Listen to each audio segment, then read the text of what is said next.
मैंने क्या कहा था कि पाकिस्तान अफ़गानिस्तान को वहाँ पर डंडा देगा जहाँ पर वो सोच नहीं सकते, उसके बाद उन्हें साँस लेना मुश्किल हो जाएगा। आज पाकिस्तान ने डंडा दिया और इन्हें बहुत ज़्यादा तकलीफ़ महसूस हुई है अफ़गानियों को। अफ़गानियों का पूरा स्टेडियम सो गया था, अफ़गानियों का क्राउड सो गया था, अफ़गानियों के प्लेयर्स सो गए थे, गुमसुम हो गए थे। उन्हें समझ नहीं आ रही कि यार सो भी करें तो किस तरह से करें, अपनी इज़्ज़त को किस तरह से बचाएँ, क्योंकि इज़्ज़त आज बची नहीं है अफ़गानिस्तान की, क्योंकि 15.5 ओवरों में सिर्फ 66 रन बनाने पर ये मजबूर हो गए चुके थे हमारी बॉलिंग के आगे। हमारे स्पिनिंग अटैक ने 3 बॉलर्स जो कि मेन बॉलर्स हम कहते हैं, जो कि हम कह रहे थे कब से कि इन्हें खिलाना ज़रूरी है, अबरार, सुफियान, नवाज़, फैबुलस बॉलिंग कराई है। तीनों ने डट कर मुकाबला किया अफ़गानिस्तान की बल्लेबाज़ी का, और मैंने ये भी कहा था जो बल्लेबाज़ी पहले करेगा वो आधा मैच पहले ही जीत जाएगा, 50% मैच उसके हाथ में चल जाएगा। आज हमें वही देखने को आया कि जब सलमान अली का टॉस जीता तो वो खुशी से उसका चेहरा चहकने लग गया, और राशिद खान का चेहरा देखने वाला था जो कि उतर चुका था। उसके बाद उसे माइक देने का भी हौसला नहीं पड़ा सलमान अली आगा को। सलमान अली आगा ने खुद उससे माइक पकड़ा। असल बात जो मैं कहना चाह रहा था कि जो हम कह रहे थे कि आप 3 स्पिनर खिलाएँ आपको रिज़ल्ट अलग मिलेगा, आपको हारिस रऊफ़ को खिलाने की ज़रूरत नहीं है। आप एक पेसर के साथ जाएँगे, एक मेन ऑलराउंडर के साथ जाएँगे, जो कि आज हम गए, हम शाहीन को लेकर आए, हम फ़हीम अशरफ को लिया। हमने 3 स्पिनर खिलाए जिसमें सुफियान, नवाज़, अबरार, तीनों का कम्बो लगा, और कम्बो के बाद हमने 9 विकेटें हासिल की हैं। कोई मज़ाक की बात नहीं है। आपने 15.5 ओवरों में ऑल अफ़गानिस्तान टीम लपेट के रख दी।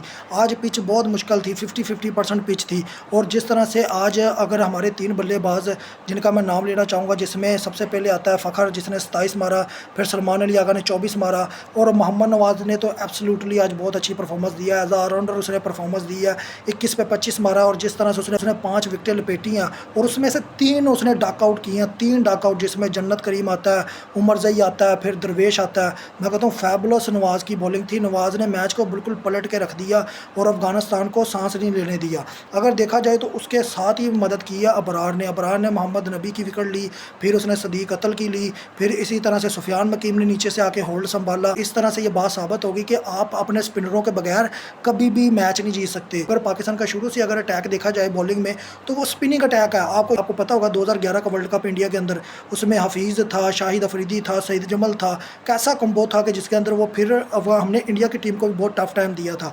बात सिर्फ इतनी करूँगा, अगर आप ये 3 स्पिनर खिला गए इंडिया के खिलाफ, अगर आप खिला गए, यकीन मानिए आप 14 सितंबर का मैच भी जीतेंगे, आप एशिया कप का फाइनल भी जीतेंगे। आप इससे पीछे, इस टीम से पीछे नहीं हट सकते। इक्का दुक्का ऊपर से आपने बैटिंग में अगर चेंजेस करनी है वो आपकी मर्ज़ी, लेकिन जो ये बॉलिंग अटैक है, बॉलिंग अटैक आपने यही खिलाना है। जो पेसर है या फास्ट अटैक है आपका, उसमें आप एक ही बॉलर मेन लेके जा सकते हैं, उसके अलावा आपको कोई ज़रूरत नहीं है। फ़हीम अशरफ को आपने रखा हुआ साथ में, बहुत अच्छी बात है। इसके अलावा आपको सिर्फ 3 स्पिनरों के साथ जाना है। दुबई की पिचेज़ का अभी पता तो नहीं है कि क्या वो इस तरह का बिहेवियर रखती हैं कि जो टीम पहले बारी लेगी वो पहले ही मैच जीत जाएगी, तो ऐसा अभी दुबई की पिचेज़ का हमें पता नहीं चला, लेकिन दुबई की पिचेज़ भी इसी तरह का बिहेवियर रखती हैं। क्यों ना अगर देखा जाए तो ये तकरीबन तमाम पिचेज़ एक जैसा ही बिहेवियर रखती हैं, और इनके बनाने का तरीकाकार भी एक है। लेकिन मैं सिर्फ इतनी बात आखिर में कहना चाहूँगा टू द पॉइंट कि अफ़गानिस्तान को उसकी वैल्यू का पता चल जाना चाहिए कि वो इतनी बड़ी टीम नहीं है कि वो पाकिस्तान को ऐसे वन साइडेड मैच हरा पाए। ठीक है, आप हमसे शादाब खान के टाइम पर एक जीते और एक ओडीआई वर्ल्ड कप में आप मैच जीत गए, वो इस वजह से जीत गए कि हमारी टीम के अंदर सियासत थी, हमें वहाँ जाकर हारना था ताकि टीम के अंदर चेंजेस हो पाएँ। लेकिन ये जो टीम है वो आपके सामने है, इस टीम ने मैच हराया है, और आज बहुत से लोग तनकीद करने के लिए बैठे हुए थे।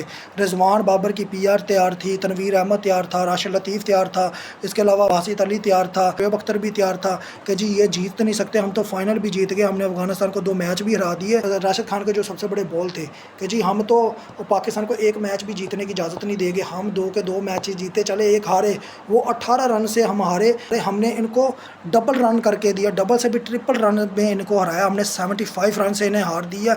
ये होती है वन साइडेड हार। ना आपको 100 करने दिया, 75 रन से आपको मार मारी, आपके 3 प्लेयर डक पर बेच दिए, और 3 स्पिनरों के साथ आपका पूरा मलिया मेट कर दिया। 15.5 ओवरों में आपकी टीम को आपके घर भेज दिया, आपकी कोई पावर हिटिंग नहीं चली। पहली बात तो ये कि आज की पिच 50-50 नज़र आई है, लेकिन ये बात तय थी कि जो पहले बैटिंग करेगा वो जीतेगा। मैंने पिछली वीडियोज़ में भी कहा है, क्योंकि ये पिच इस तरह का बिहेवियर रखती है। आखिर में इतने कहूँगा कि अफ़गानिस्तान को अब सांस लेने की ज़रूरत नहीं है, क्योंकि एशिया कप में भी हमने आपको सेमीफाइनल में इसी तरह से ठोकना है, तो टेंशन नहीं लेनी। जहाँ पर आपको ख्वाहिशें पैदा होंगी ना कि आप पाकिस्तान को हरा पाएंगे, तो हम आपको उधर से ही लपेट के उधर से ही मारेंगे, टेंशन नहीं लेनी।